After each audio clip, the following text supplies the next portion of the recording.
feitos. E disse: farei isto, destruirei os meus celeiros, reconstruí-los-ei maiores, e ainda recolherei todo o meu produto e todos os meus bens. Então direi à minha alma: tens em depósito muitos bens para muitos anos. Descansa, come, bebe e regala-te.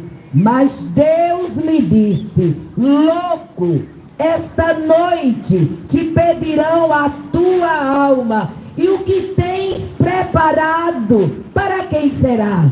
Assim é aquele que entesoura para si mesmo e não é rico para com Deus. Vemos aqui nesta parábola de Jesus o retrato da humanidade hoje, o retrato de muitas pessoas que habitam, que vivem nesta terra, igual este homem. Aqui a palavra do Senhor diz que ele era muito rico, e o seu campo, a sua fazenda, naquele ano, produziu em abundância. E aquele homem, ele se preocupou em como ele iria armazenar toda a sua colheita, toda a sua riqueza. E ele disse: eu já sei o que eu vou fazer. Eu vou destruir os meus celeiros, e eu vou construir celeiros maiores, e aí eu vou recolher todo o meu produto e todos os meus bens. E depois que eu recolher, fizer novos celeiros e guardar tudo quanto eu possuo, ficar em segurança, ficar em depósito, ficar armazenado, então eu vou dizer para minha alma, eu vou dizer para mim, eu vou dizer para minha vida, eu vou dizer para o meu corpo, eu vou dizer para minhas vontades, eu vou dizer: olha, você tem em depósitos muitos bens para muitos anos. Você não precisa mais se preocupar em ganhar, em adquirir riqueza. Você já tem demais, minha alma. Então agora eu convido você: descansa, come, bebe e viva uma vida de prazeres. Regala-te, viva uma vida abundante, faça o que você quiser, viva descansado, viva uma vida prazerosa, porque você já trabalhou demais, você já juntou riquezas demais, agora vai usufruir do seu trabalho.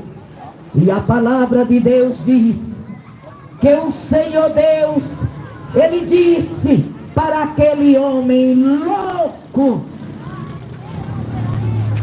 esta noite te pedirão a tua alma. Louco, nécio, tardio de raciocínio, tardio de entender que Deus está sobre todas e sobre todos, tardio de reconhecer que Deus é soberano e que a vida pertence a Deus, porque Ele a deu. Todas as vidas estão nas mãos de Deus, e Ele tem o poder sobre a vida do ser humano. Mas alguém pode dizer: se Deus tem as vidas, as nossas vidas em suas mãos, porque pessoas são assassinadas, porque pessoas morrem de acidentes tão novas? Porque Deus é soberano. A Bíblia diz que Deus, ele deu livre arbítrio para o homem. Deus deu ao homem um privilégio, o direito de escolher. Mas você e eu iremos viver pelas escolhas que fizermos.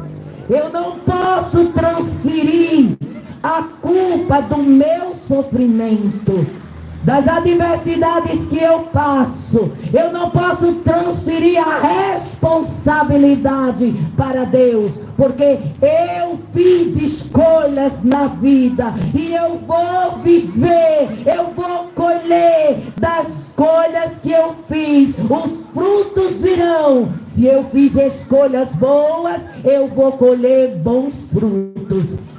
Por exemplo, quantas pessoas na flor da idade, essa praça mesmo, eu lembro, há muitos anos atrás, essa praça não era desta forma, era aquela praça antiga, com essa árvore aí ainda tinha, ela existia, como permanece até hoje, e foi justamente nesta árvore que pessoas morreram aí. 9 horas da noite foi assassinada. Ali aonde tem aquela praça ali, o campo de futebol, a quadra ali, uma pessoa conhecida nossa, 9 horas da manhã, foi assassinada. A culpa é de Deus? Deus tinha a vida dessas pessoas em suas mãos, foi Deus que matou? Foram as escolhas erradas. Se eu escolho me envolver nas drogas, se a minha vida, o eixo que move a minha vida é Satanás, porque o que é que o diabo faz? Ele seduz as pessoas, ele mostra, ele veste tudo que é mal, ele veste de reluzente, de prazeroso. É como esse homem. Será que não tinha pobres na época que esse homem vivia? Será que não tinha pessoas passando fome, necessitadas? Mas qual foi a atitude daquele homem? Ele disse: eu vou recolher tudo que eu possuo, e eu vou dizer: minha alma, regala-te, descansa, come, bebe, tenha uma vida prazerosa. As nossas escolhas, elas têm consequência.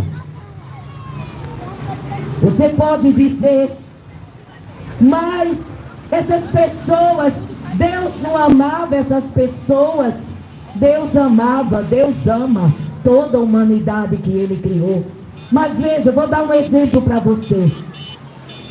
Quantas pessoas, quantos homens, que é mais o normal, né? Assim, quantos homens não tem com o cabelo bem crescido?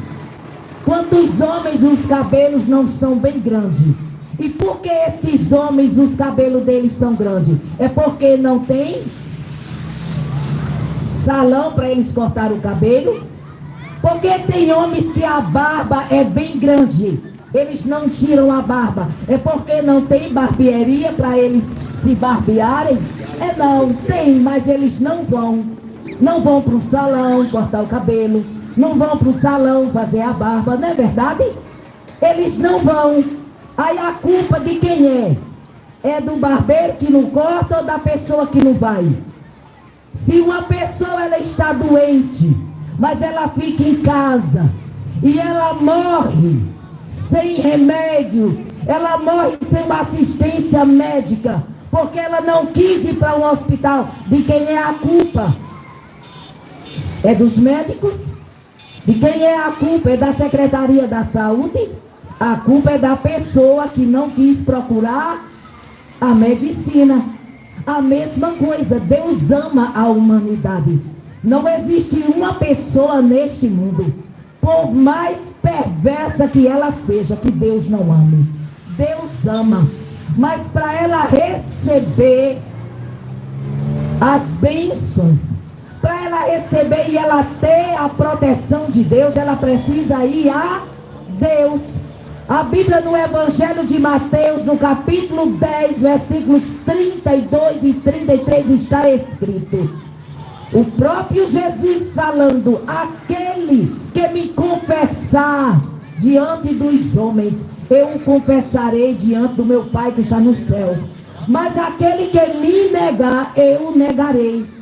Não tem como eu viver uma vida de negação à existência de Deus e querer que Deus, Ele me proteja. Que Deus me livre. Não tem como eu viver como uma prostituta, me prostituindo, vendendo o meu corpo e ter segurança, ter estabilidade, ter uma vida digna. Não, eu vou viver na mira da morte. Homens irão se aproveitar do meu corpo, irão judiar, irão me machucar, e vai chegar o dia que vão me matar também. A culpa é de Deus, porque Deus não ama esta pessoa. A culpa é da pessoa que prefere viver uma vida nas garras, nas armadilhas, presa nas correntes de Satanás. Uma pessoa que entrega a vida aos jogos de azar, e essa pessoa chega ao ponto de se endividar tanto que os credores vão atrás dela e matam ela. A culpa é de Deus que não protegeu, ou desta pessoa que entregou a vida para Satanás destruir? A Bíblia, no Salmo 1, classifica a raça humana. Não existe 3 raças, não existe 3 grupos, 5 grupos, não. A Bíblia classifica a raça humana em 2 categorias. Ou você é justo, ou você é ímpio. E não tem como eu ser as duas coisas. Não, mas eu sou um pouquinho bom. Não, mas eu não faço isso, eu não faço aquilo. Mas você vive segundo a palavra de Deus. Você entregou sua vida para Jesus. A sua alma pertence a Jesus. Você abriu a sua boca e você confessou Jesus. Você recebeu Jesus como Senhor e Salvador da sua vida. Muitos dizem é loucura, é mentira. Esse mundo não vai acabar. Mas a Bíblia diz, o próprio Deus, ele diz que este mundo vai acabar. A primeira vez foi destruído com água, mas a palavra de Deus diz que agora, pela segunda vez, vai ser destruído com fogo. E não vai ter mais uma geração depois dessa volta de Jesus. Jesus vai voltar. Ele veio à terra, ele desceu da sua glória, ele se humilhou até morte de cruz para nos dar a vida eterna. Antes de mim nascer, antes de você nascer, Jesus já preparou o ambiente para a sua chegada. Tem pessoas que dizem, Deus não me ama. Que Deus é esse que eu vivo uma vida miserável? A culpa é de Deus ou a culpa é sua, que não reconhece que você é um pecador, que você se desviou, que você se distanciou da glória de Deus e você vive uma vida miserável porque você rejeita o consolo, rejeita a proteção e a salvação que Jesus Cristo conquistou para a sua vida. Eu quero dizer uma coisa para você. Você pode olhar para mim e você pode dizer, a vida dela deve ser muito boa. Para ela estar falando essas coisas, a vida dela deve ser boa. Hoje é sim, eu não vou mentir para você. Hoje eu vivo uma vida boa. Hoje eu tenho casa para morar. Hoje eu tenho carro para andar. Hoje eu tenho família, hoje eu tenho amigos, hoje eu tenho pessoas que me honram, que me respeitam, que gostam da minha companhia. Mas nem toda a vida foi assim. Eu fui mãe solteira, viu? Eu estou falando com propriedade do que eu vivi.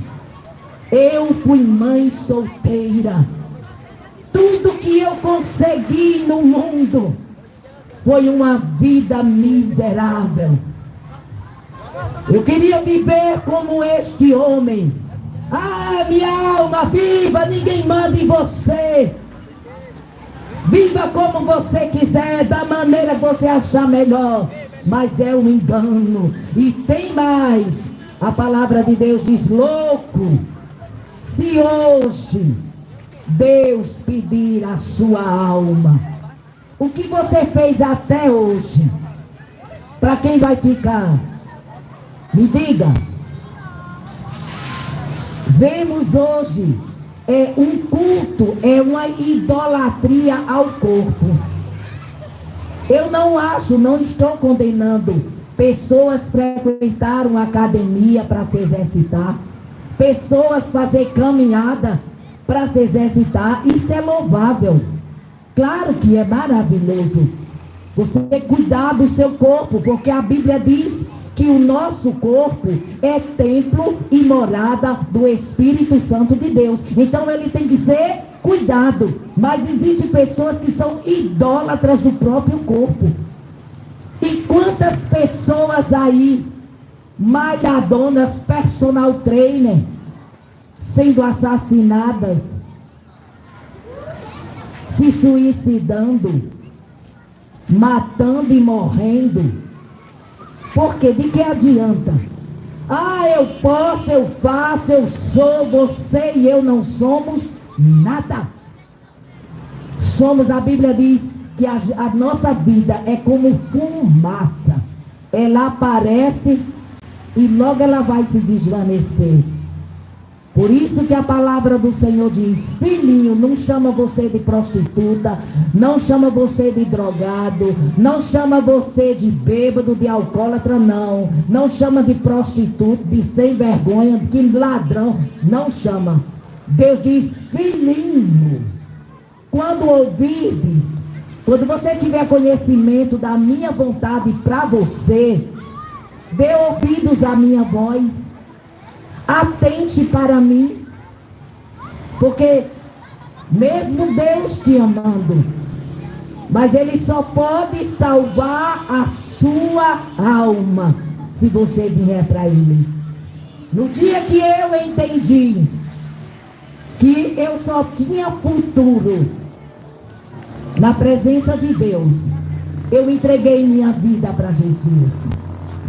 Está vendo este meu filho? Faz assim com a mão. Pronto. Esta criancinha aí que hoje está bem criançona, quando eu engravidei dele, eu não aceitei a gravidez e eu quis abortá-lo de todas as formas. Tudo que você pensar na época, não precisava de receita médica, como hoje precisa para você comprar certos remédios. Então na época era só você chegar na farmácia e pedir, e você tinha aquele remédio. E eu tomei remédio para abortar, não abortei. Tudo que me ensinaram de ervas, eu tomei para abortar e não abortei. Então, já que eu não consegui abortá-lo com remédio e com chás, com ervas, eu decidi ir numa clínica particular e fazer o aborto. E quando eu marquei o dia de eu ir naquela clínica para fazer aquele aborto, e eu cheguei naquela clínica, eu me arrependi. Por quê? Porque eu conhecia a palavra de Deus. Eu nasci e cresci num lar cristão. E eu fui ensinada que somente quem dá a vida é quem pode tirá-la. E ali na porta daquela clínica, para fazer o aborto, eu temi e eu não fiz o aborto. E a gravidez foi se prolongando, e quando eu já estava com seus 6, 7 meses, então eu já aceitei aquela gravidez. E quando chegou os 9 meses para mim ter o meu filho, eu fui para a maternidade, aqui em João Pessoa, do grupamento de engenharia militar. Foi lá que eu tive o meu filho. E a médica que fez o meu parto, ela viu na minha ficha que eu era mãe solteira, que eu não tinha marido. E quando ele nasceu, quase 4 quilos, um menino lindo, aquela médica, ela disse: mãe, me dê esta criança que eu vou criá-la. E essa criança, ela vai ser alguém muito importante, porque eu vou criá-lo como um filho e vou dar estudo a ele, e ele vai ser uma pessoa muito grande. E ali eu, sabendo de todo o processo que eu passei na gravidez, eu disse: doutora, eu sou mãe solteira, mas não sou uma cachorra. E o meu filho vai ser alguém grande na terra. O meu filho vai ser importante, mas quem vai criá-lo sou eu. E eu criei o meu filho. E eu voltei para Jesus. Eu entreguei a minha vida para Jesus. Eu estava trabalhando na mescla, que hoje é aquele torra-torra, não é? Ali era antigamente, eu sou velhinha. Eu trabalhava na mescla. E ali no meu mês de férias eu fui para a cidade dos meus pais, ali em Remígio. Eu ia passei as minhas férias lá. E quando eu ia voltar para trabalhar na segunda-feira, no domingo eu fui à igreja. E ali no culto, no encerramento, o pastor daquela igreja, o pastor Edson de Oliveira, ele fez um convite. E ele disse: quem quer entregar a vida para Jesus? E ali o meu pai fazia parte ali daquela igreja, daquele ministério.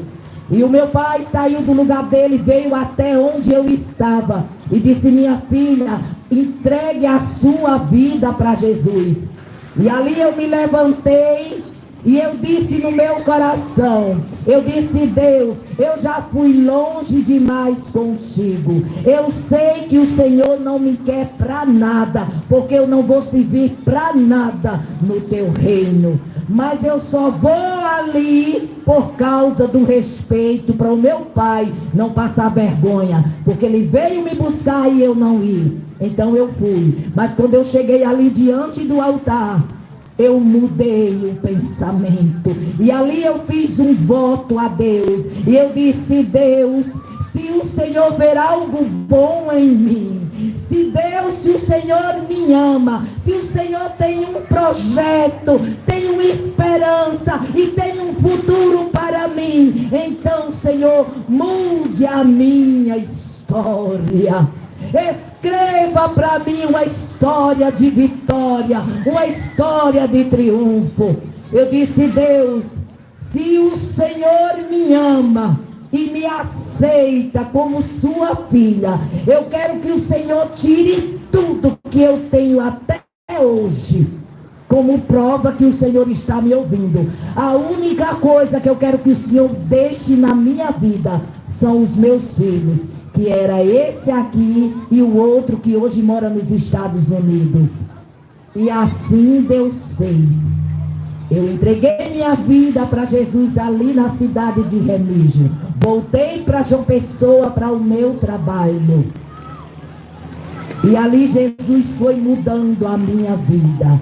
E tudo quanto eu possuía, tudo como eu pedi para Jesus, Ele tirou, Ele mudou. Até os panos de chão, não foi mais aqueles panos de chão velho, foi mudado tudo. E eu vim morar aqui em Tibiri, que eu morava no Alto do Mateus, ali no bairro do Alto Mateus. E nós vendemos casa lá, compramos casa aqui. E nós moramos aqui há mais de 30 anos. E Deus me fez prosperar. Deus mudou a minha vida. Deus mudou a minha história. Porque eu decidi, eu escolhi não fazer como este louco da parábola.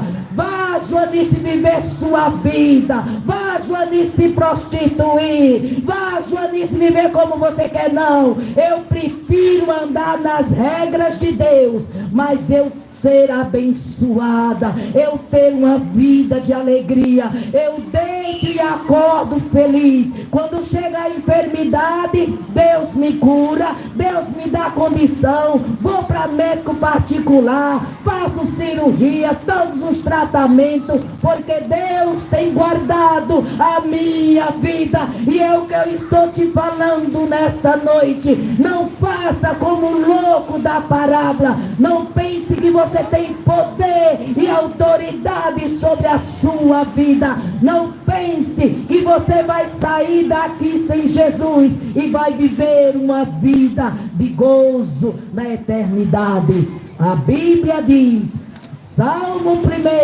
ou você é justo, ou você é ímpio. O que é justo? Justo é alguém que é justificado.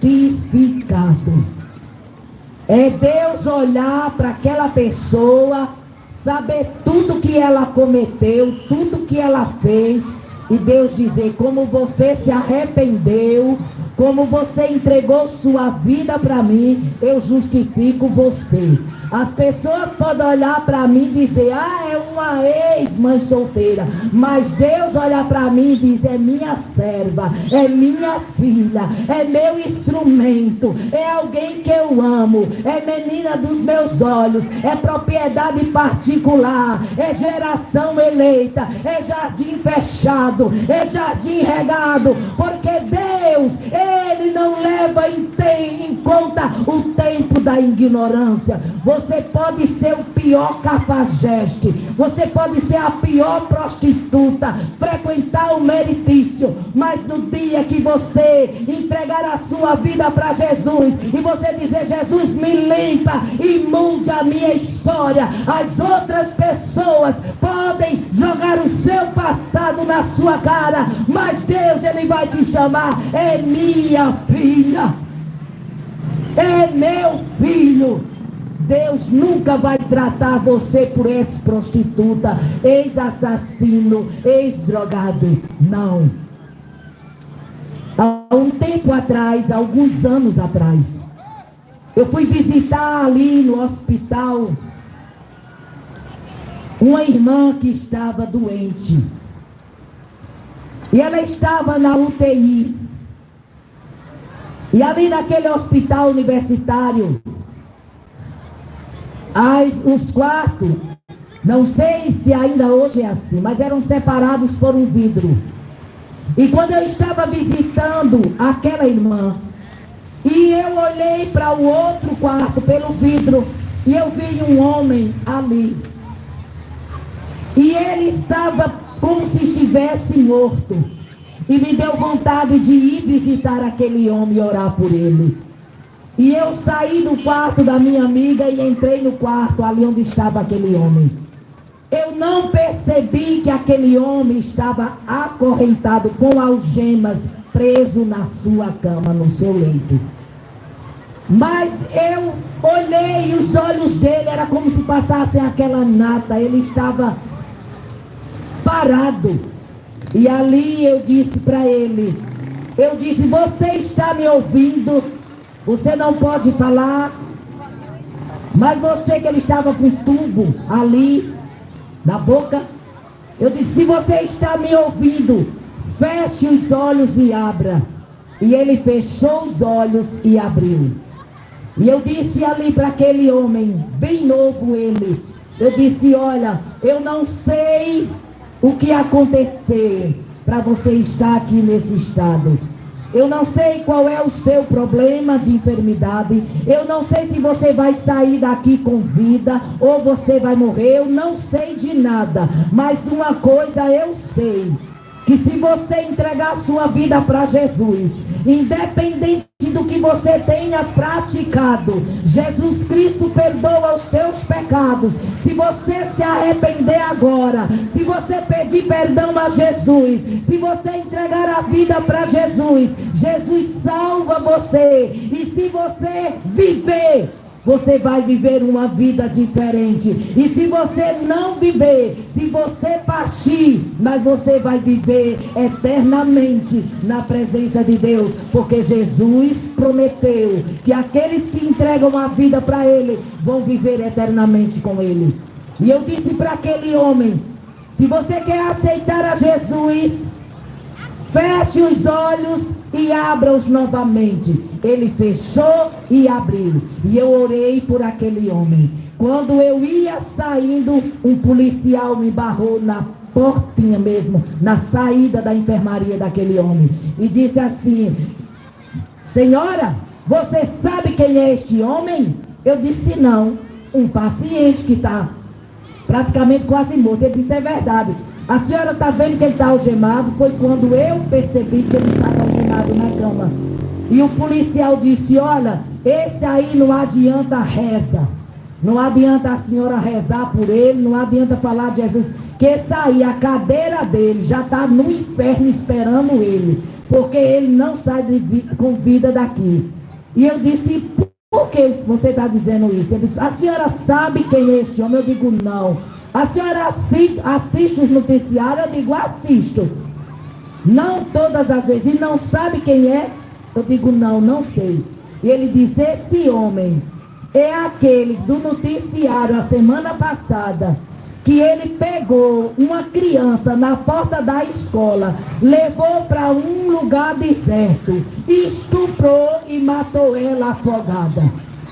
Ele foi pego, levaram para a penitenciária, e quando chegou na penitenciária lá, os presos estruparam ele, colocaram vidro quebrado, quebraram garrafa, empurraram nele cabo de vassoura, e ele está todo perfurado, intestino, baço, tudo, nada dele presta. E eu fiquei olhando estatelada para aquele policial. E aí eu me lembrei que eu tinha escutado até com Samuca Duarte no Jornal da Tarde, quando passou este caso. E quando passou, eu disse assim para mim, eu disse: Deus, ainda bem que eu não sou uma autoridade, ainda bem que eu não sou um delegado, não sou um soldado, não sou um juiz, porque se eu tivesse autoridade, eu mesmo matava esse homem com a minha mão. Está vendo o amor de Deus? O amor de Deus. E Deus me levou daquela UTI para pregar justamente para um homem que, quando eu vi o que ele fez, eu mesmo disse: se eu tivesse autoridade, eu matava aquele homem. E Deus me levou para falar do amor dele para aquele homem. E se é algo na terra que eu tenho certeza, é da minha salvação e da salvação daquele homem. Porque ele veio a óbito, mas eu tenho certeza que quando eu chegar no céu, aquele homem vai estar lá, porque ele se arrependeu. Então, se uma pessoa, independente do que ela cometeu, independente da vida que ela leve, no momento que ela reconhece que é miserável, que se afastou de Deus, que não está sendo aquilo para qual nasceu, que é para ser a glória de Deus, as pessoas têm que olhar para você e têm que glorificar a Deus, porque você existe. Se uma pessoa olhar para mim e dizer: Deus, misericórdia, por que botasse essa pessoa no mundo? Essa é uma mulher perversa. Eu não estou glorificando a Deus. E eu vou pagar o preço. Eu vou viver uma vida miserável, porque eu estou me afastando daquilo para qual eu nasci. Mas quando entregamos a nossa vida para Jesus, Jesus, ele nos limpa. Jesus nos justifica, a sua justiça, ela nos cobre. A palavra do Senhor diz: eu te vestirei com vestes de salvação.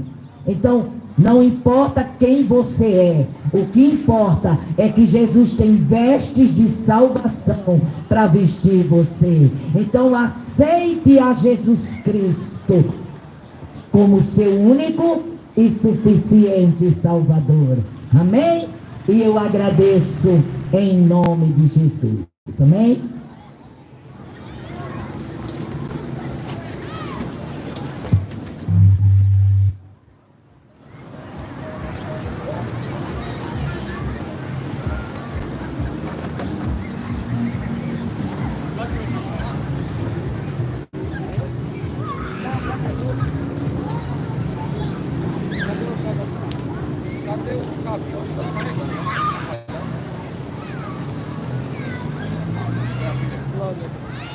Glória a Deus.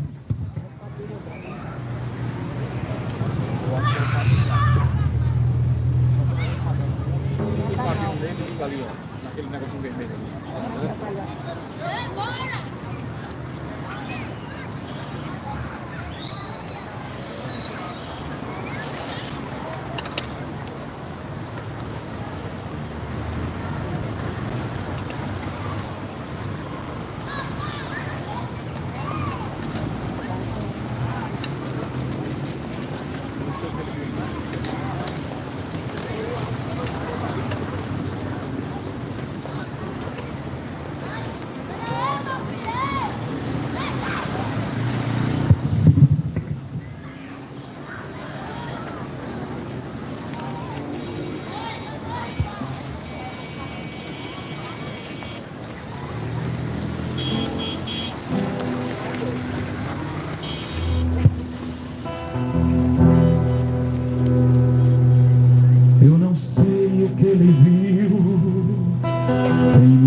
tão grande.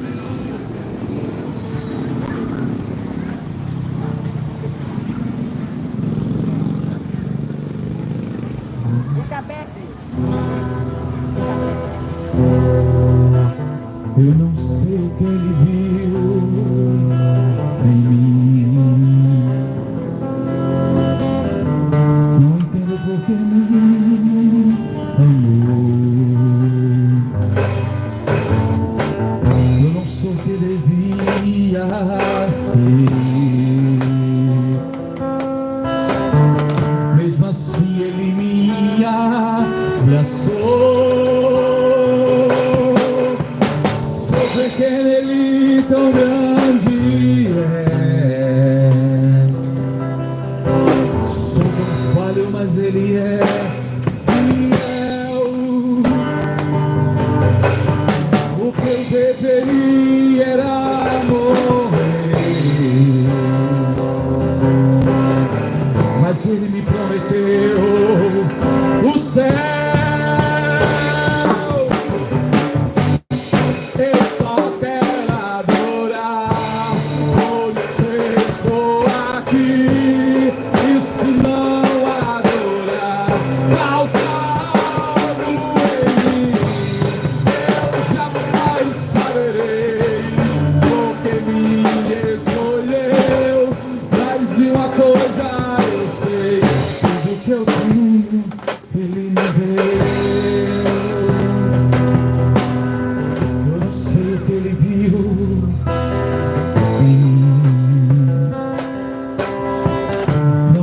Porque me amou. Eu não sou o que devia ser. Mesmo assim ele me abraçou. Sou pequeno, ele tão grande é. Eu sou tão falho, mas ele é fiel. Deveria era morrer, mas ele me prometeu o céu. Eu só quero adorar, por isso estou aqui, ensinando a adorar. Falta algo em mim, eu jamais saberei. Porque me escolheu, mas de uma coisa eu sei: tudo que eu tenho, ele me deu. Tudo que eu tenho, ele me deu. Tá chorando por quê? Se você tem um Deus que cuida de você, e jamais se esqueceu. Ele sabe de tudo, ele sabe que você, e mandou te dizer que ele está cuidando. Onde você veio, pra onde você chegou. Você lembra de onde Deus tirou? Nem era pra você estar aqui, mas Deus parou assim. Esse aí vou levantar e eu colocar a mão, eu vou abençoar. Não chore,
você. Eu só vou te falar que tudo vai passar.